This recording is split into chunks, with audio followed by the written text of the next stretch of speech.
конечно, председатель комитета, это понятно, уважаемого, профильного.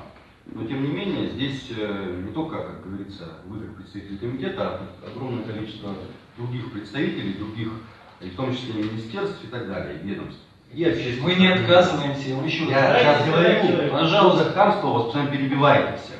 У меня не хамство. Вот именно так. Ведущий, пожалуйста. Не надо меня перебивать никогда. Говори. Вот. Значит, поэтому мое предложение, я предлагаю сейчас его включить и, значит, реализовать.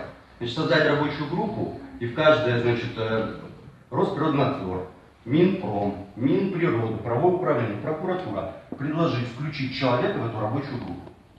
Для того, чтобы мы выработали те вот предложения, которые были с разных сторон, концептуально подошли, и до 26 июня был уже окончательный вариант этого предложения. Все, вот какое предложение. Создавайте, пожалуйста. Из хозяйства, Пожалуйста. на базе комитета профильного. Пожалуйста, создавайте.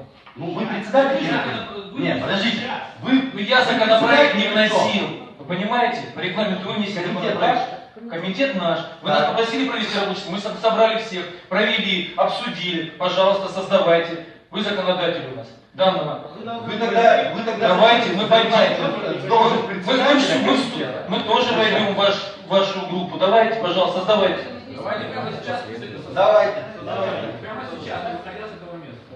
Так, по поводу, я хочу сказать, экспертиза трубопровода. Межпромысловые трубопроводы создавать надо. Все, коллеги, спасибо. Спасибо огромное за совещание. Спасибо. Олег Алексеевич, создавайте. Меня можете включить в группу. Спасибо. Прямо сейчас.